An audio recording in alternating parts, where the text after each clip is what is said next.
It's very, I mean, I wake up early, but I always have the first draft of a Closer Look from Sal by the time I wake up. And I have a 2-year-old and an infant, so there's days I'm up at 6 in the morning. But Sal usually gets it in the night before. I think it's the last thing he does before he goes to bed. So it's there for me to read in the morning, which is great because I can read it either on my commute or right before I leave, which is very helpful to already start thinking about it. But I shoot to get in here at 8:30 or 9. And that is, Closer Look is sort of the first couple hours of the day for sure. There's not anything else on the schedule until 11. So that's a good time to go through that and start looking for places to add jokes or things that I think we could trim out to make it a little bit shorter. There are things that happen during the day, so there are going to be things we take out.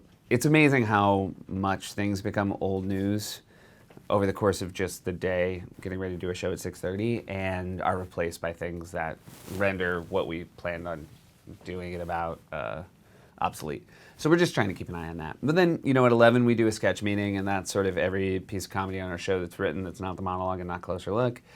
Then we have an hour or so to do the next pass on a Closer Look, so that we bring in that team, and around 1:30 I sit down with my segment producers to talk about the guest. 2, I read through all the monologue joke with the monologue joke team. And after that, from like 2:30 to 4, is just any last odds and ends that need to be looked over. If there's guest materials, either a show I want to watch or a book I want to try to read some of before I talk to an author, like that's what I can use in the last 90 minutes before we kind of move down to the studio. Yeah, that's not a lot of time to do that research. Yeah, less. I mean, when I first started, I really had this thing of, I'm going to be the late night talk show host that reads all the books and watches all the movies and sees all the TV shows, and then you have children and you realize you don't even do that for entertainment anymore. Yeah. It really changed when he became a candidate, because that changed everything, which was the 18 months leading up to this 18 months. So that was I think we thought at the time, we thought the campaign was the World Series, but it turned out it was just spring training for this, because I don't think we would have been ready for something as unconventional as the Trump presidency had we not spent so much time on the unconventional nature of his campaign. But in general, it's both very stressful trying to process all the information on a given day, but it is nice that we know what the information is. I think when time changes and we go back to sort of conventional politics, then you go back to that thing of, what is today's show going to be about? Whereas we don't really have that question as much anymore. I follow a lot of different news sources on Twitter so that it can kind of just live in one place as opposed to going to different websites on any given day. So I follow a lot of places, and to be honest, one of the things that's helpful about Twitter is you get the sense of like, this is a bigger story than I thought it was, because now everyone's talking about it, as opposed to, when only one news source mentions it, you realize that it won't have any traction with our audience. Mostly you just walk out of the office and it's on all the TVs. I mean, there are, you know what it is? It's like people in the office all of a sudden are still, if more than 5 people are looking at one TV, you know that something's happened and we're going to have to tear up our script. Like a late change. Comey getting fired was, I remember because that day, just by coincidence, I had agreed to fill in for Charlie Rose and be the host of that show. So I had to go across town, and because we knew, for a month that I was going to do that, and so we had written the Closer Look early in the day and worked on it 3 hours earlier than, you know what? Sorry, I take it back. That wasn't Comey Day.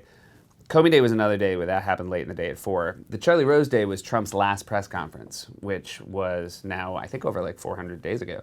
But it was the minute you saw him at the podium. The volume was down on the television that I was watching, and I could tell just by the way he was talking that it was going to be more interesting than what we had already written. So did you have to scrap? Yeah, we pull it. I even think that day we opened a Closer Look we had a physical shredder and I shredded the earlier Closer Look and just moved on to the things that had happened within the last hour. Yeah, I think I remember that. And then the Comey Day, was that also another day that you said it happened at 4? Yeah, I feel like that was like a 4:30 news day. The thing about a Closer Look, though, is we're not really, we're built to put jokes in the monologue and talk about things that broke late in the day, but a Closer Look is, by design, we're trying to have a little bit more information in it than just telling you what exactly this just happened. So we try to give ourselves the day, if we have a show the next day, to, hey, this happened, and we hope our audience has the expectation of there'll be more about it tomorrow. I mean, in the beginning, it was once a month, and then it just increased in frequency as, one, there were more things to talk about, and two, we got feedback from people that it was a part of the show that they liked, and it's really, I think for us, the part of the show we like doing the most too. Oh, really? Yeah. It's nice. I mean, one, just to talk uninterrupted for 10 minutes. I don't know. The show felt like it, once we started doing it, it felt like we knew what the show was. And doing these shows is never easy, but they're the hardest when you come into it every day not knowing exactly what you're trying to accomplish. And you kind of are drifting around trying to figure out what kind of late night show you want to do. And I feel like once we had a closer look, we knew at least what we were going to aim for every day. Whether we hit it or not is about execution, but it wasn't, what kind of show are we going to be? Because those are the exhausting conversations that I think take the most out of you. Right. And again, that I think is very unique to the moment we're living in right now, that just every hour a chunk of news kind of falls, down, and you kind of look at that chunk and see if it does it fit the DNA of today's piece, or is it better to move it to tomorrow? But those are, they're fun conversations to have, and we've had them enough at this point that I think we're pretty good at judging where things can fit. Right. 4:15 roughly is the rehearsal, right? Uh-huh. So what happens at 4? So we'll walk down to the studio side. We have our production assistants go downstairs and round up an audience of about 40 people that have just been kind of wandering around the building. And they're actually, even though a lot of them are just tourists on vacation, I get the sense that a lot of them maybe are not familiar with this television show. They just like the idea of going to hear a stranger tell them jokes. But I just basically read the jokes off paper, and you just get a sense of what works and what doesn't. It's a really helpful part of our day. If there's anything that requires, blocking, it's one last chance to try that. Make sure we have our traffic patterns right for an audience. And, we read, again, we go in really long with a closer look, and there are just sometimes where it just becomes very obvious to you, like where the 8-page cut is. And it's been very worthwhile to do that in front of an audience. So when we do that, that wraps up at around 5, basically. And that's when somebody like Sal goes off and makes one last, puts the trims in. We all meet around the desk after the rehearsal. Alex Bays goes through the monologue and trims that down. Cuts in any of the other written pieces. And then, then basically by the time you run cards one last time, it's time to do the show. Before the election and even since now, a lot of people who aren't in comedy will say, "Oh, Trump must be so great for comedy." Yeah. Is Trump great for comedy? It's a weird question. I think that, he's funnier than a normal politician as far as the things he does. The years I worked on SNL where the news in Washington was a debt ceiling, like those things are death to write about. Now, good for comedy, I'm not sure. Like, you do like the topics to change every now and then. But the only thing I'd add is, like we were talking earlier today, he does, bring in characters like a sitcom. So it's not like it's just Trump. All of a sudden you have 2 weeks where there's Scaramucci comedy, and then you have, 3 weeks or maybe longer, 3 months of Bannon comedy. And every time, something dries out, like Kellyanne Conway's back for more of her comic styling. So there are enough characters that kind of come in and out of this play that's happening right now that we certainly haven't run out of road yet as far as the comic worthiness of the Trump administration. Attention to? Well, I will say it's crazy how few pop culture references, as far as things that are happening at this moment, it's like Game of Thrones and Harry Potter.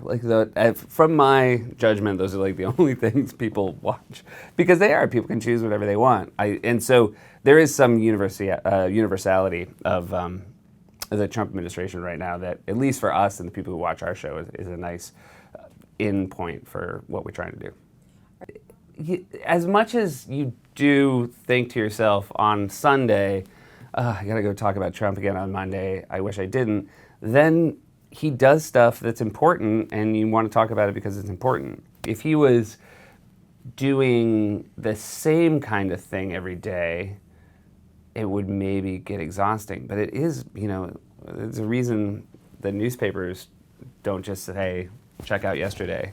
Like go back to yesterday's issue. It's the same thing. I mean, it moves forward, and there's new things to talk about and things that have real world implications. So that part doesn't. I mean, I want it to be over sooner than later, but at the same time, I'm not exhausted. Yeah, like, Well, I don't want to be too hard on journalists. I do feel like journalists have a code of ethics, and I think that it's nice that that exists. But when you have a president who doesn't have any ethical code, it's good to have somebody like comedians who don't have any standards either. Like, they just are. We can be base and low about the president in the way that he's base and low about anybody else, and it doesn't feel like we violated something that we've sort of signed on to in choosing our profession. You know, but as far as I don't think of it in grand terms, and I hope nobody else at this show does either. I mean, we do want to just make jokes about what's happening on any given day, and he just happens to be the thing that's happening on every given day. But yeah, we don't take it too seriously. And there are times where, you know, despite our best efforts, we can't find a good enough joke to keep an important part of the news story in. And whereas journalists keep it in because it doesn't require a joke, like we're apt to drop it because our ego doesn't want to live through silence. So that's why people should read the newspaper. good plug there. Yeah, there's a good plug. I mean, the nice thing is, I even when I started doing the show in 2014, I feel like that was a time where people were saying, don't we have enough of these late night talk shows? And yet, since I've started doing it, there have been more new ones than I can count.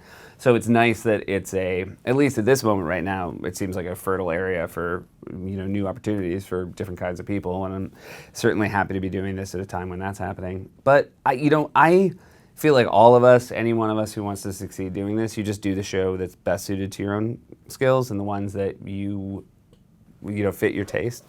So that's all we're trying to do. I mean, I am very aware that I'm doing it at the same time as people who are also excellent at doing it, but it does seem like there's enough of an audience out there to sustain all of us, so I'm very happy about that too. Yeah. I get the sense you don't watch. Yeah, you don't watch you don't watch any of the shows. No, I mean, again, it's that thing of, and it's not judgmental, but like I don't particularly. If I watched everybody else's stuff, I would just see things that I wish we'd done, and if I watched my stuff, I would just see things I wish I'd done differently. And so ultimately, I really like being in the moment and just enjoying doing the show. And I feel like that's probably when people are watching the show at 12:30 at night, they just want to watch somebody who's enjoying the show that they're out there to do every evening. So that's what my main goal is. I think sadly, SNL works best when everybody really lives and dies each week on how it goes. Like you have this one chance with this one host, and you don't know if they're ever going to be back, and it's this really important week for them. And they, you know, these massive sets are built, and you just have to take it really seriously to be any good at it, I think. And so for 12 years, I took it really seriously, and it took a lot out of me, because sometimes it worked, and sometimes I was super disappointed with how it went. And then I realized when you get to do a show every day, it's such a luxury of, you have so much real estate to fill, and you get to be a little bit less precious about the work. And I think people watching at home appreciate that of, oh, we're not watching somebody live and die with every joke. We're watching somebody who, if it's not their best, they know they get to tell another one right now, and they get to do another show tomorrow, and they get to do more shows next week. So that, and it took me about 6 months, by the way, to realize that, but I think it was a big difference once I did. So what did it look like before you realized that? I just feel like after every monologue joke, I must have been like, oh man. And who wants to watch that? Who wants to watch a man be sad at 12:30 at night? They're in their bed with their family. Let's watch some late night. Oh, this poor man. Oh, he doesn't like doing this. That was one of the things about even just that moment of, oh, let's sit down at the desk. Let's do jokes sitting. I remember I ran into Howard Stern, who said, oh, I'm so much better with your sitting. And I was like, yeah, I'm more comfortable there. He's like, it's not even about that. I'm more comfortable watching you there. He's like, I didn't like what? I was like nervous when you were standing. And so, you know, and comfort is, I think, a good place to operate when you're doing a show like these. 18 months into doing the show, and I think we were just looking for something.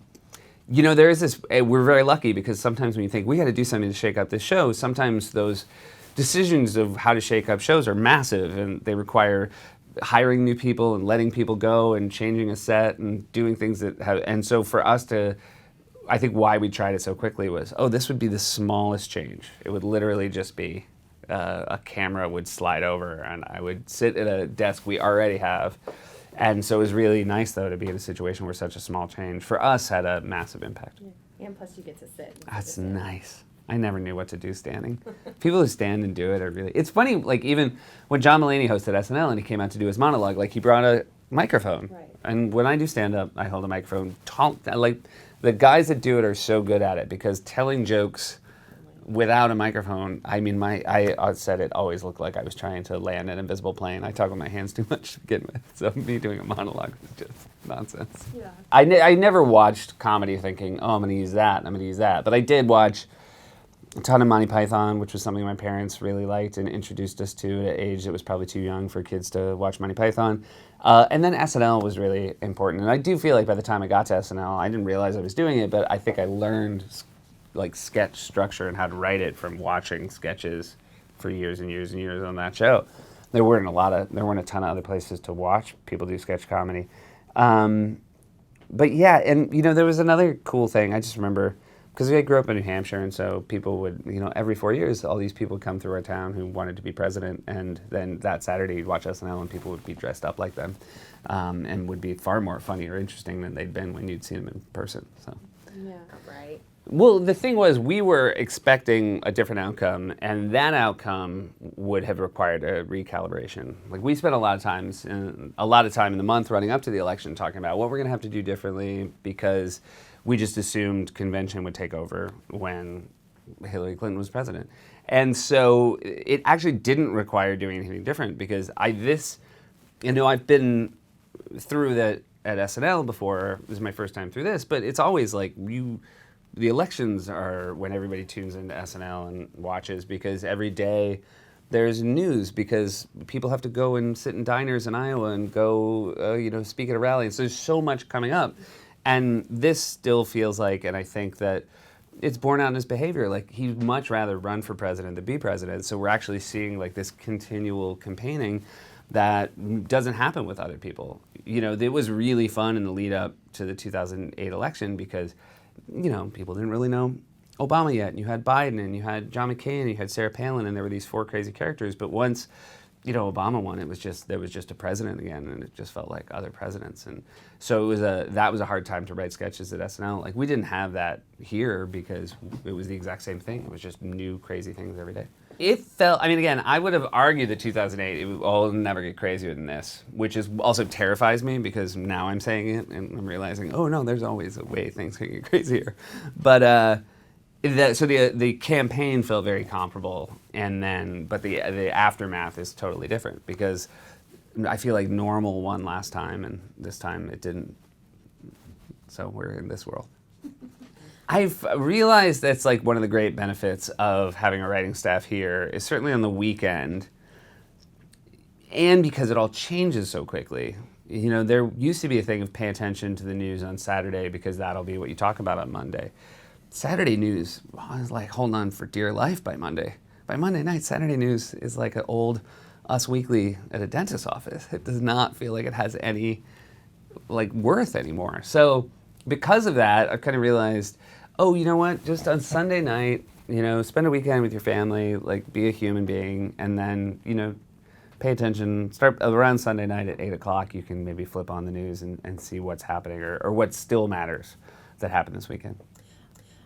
When you started the show, did you envision that you would talk about politics this much? No, that I really didn't, and I was I think I was looking forward to not doing it as much.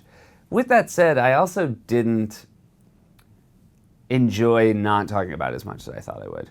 And it's a balance of both. At SNL, I wrote a lot of political sketches that I also wrote a lot that weren't. And I think the shows that were my favorite were ones where I got to write a little bit of each. So, my favorite episodes here are when we do something that we think is smart or clever. I think is probably maybe our ceiling. But and then we also do something stupid or silly. Those are ones that feel like the most well-rounded to me. Yeah. I think coming from SNL, you have this real appreciation for ensemble, and not just the cast members that you're surrounded by, but also the writing staff.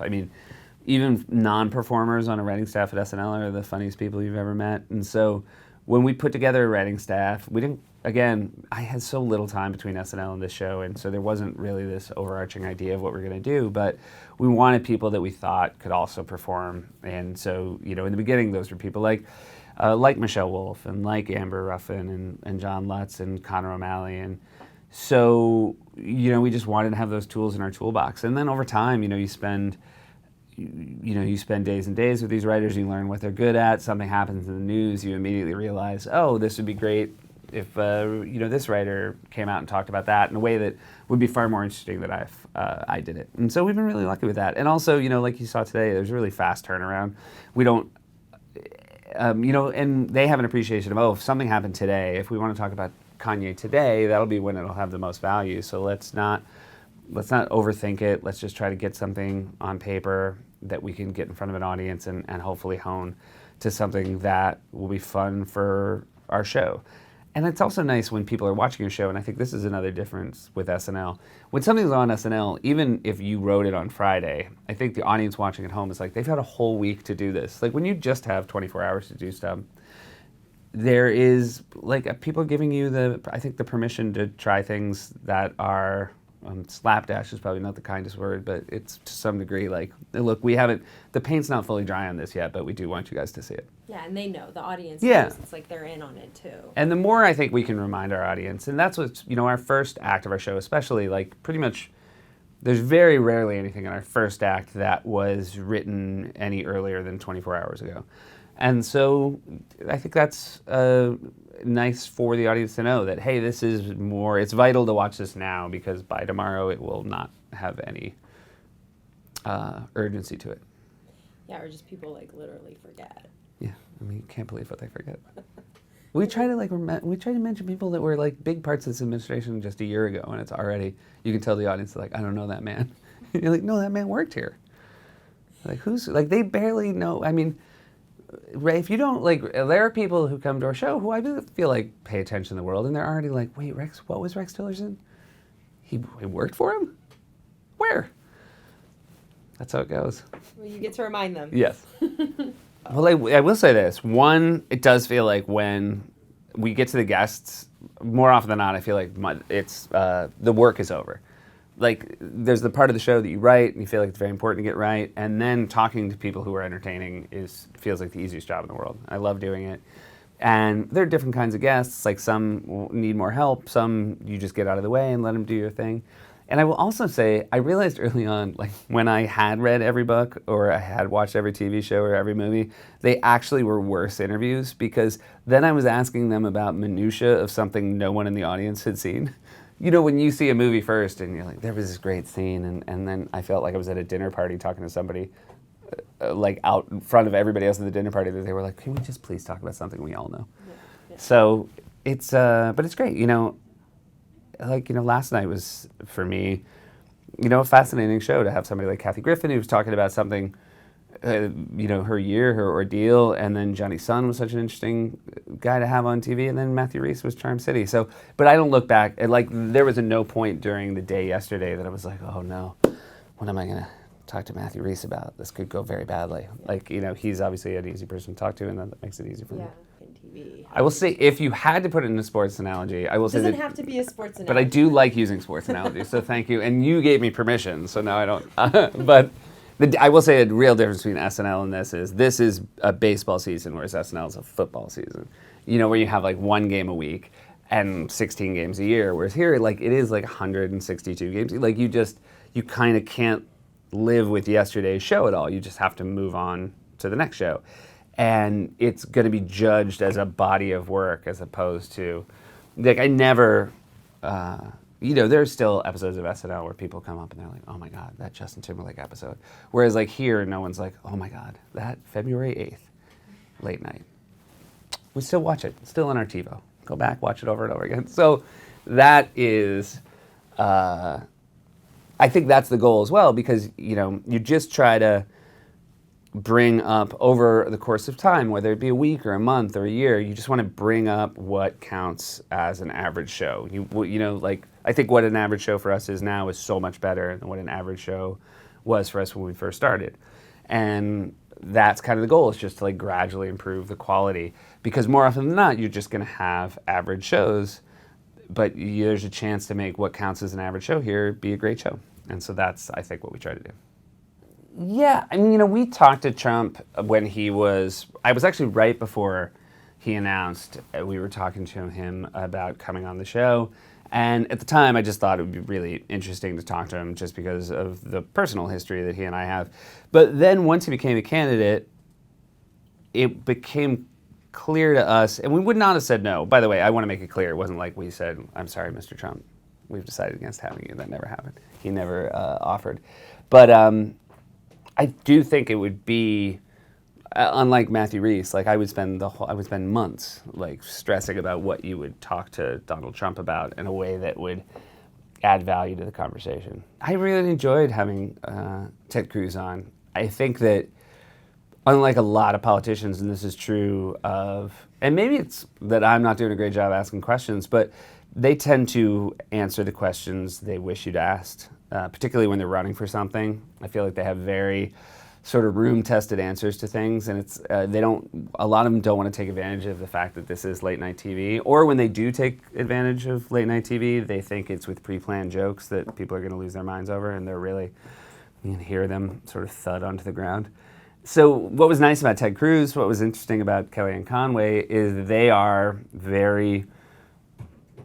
good at arguing, and they are good at switching positions quickly, which just makes for interesting television because they don't lock into one thing.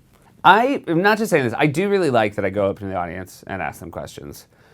That is I feel like that's the most connected I am with the audience, and I really enjoy doing that. I have such appreciation for people who like took time out of their day to like basically be an integral part of the show. It would be a real bummer to do it without an audience. And even though, as you'll see if you're there today, like people ask similar questions. It's not like different 20 questions every time out. But I just, I dig that a lot. And then, I meant what I said yesterday as well. Like my favorite hour of the day is doing the show. It's like, I can't believe I get to do it for a living. So, yeah. I don't know. It still feels a little head spinning to me. I feel like we've definitely found out which people heads are incapable of spinning. Now you look and you're like, oh, wow. Okay, like maybe some of us overreacted right off the bat about things like the Carrier air conditioning plant. Like looking back, maybe we were a little too upset about that. But you look at the people whose heads still haven't spun at things he's done, and you're like, oh, you're incapable of spinning your head. So that's been interesting. But, there's still, because there's this cloud there's more we just don't know. I don't know if anybody's really fully settled or grounded in like, well, this is it. We're going to be, it's what it is, what it is. Like, I certainly no one here has reached that point.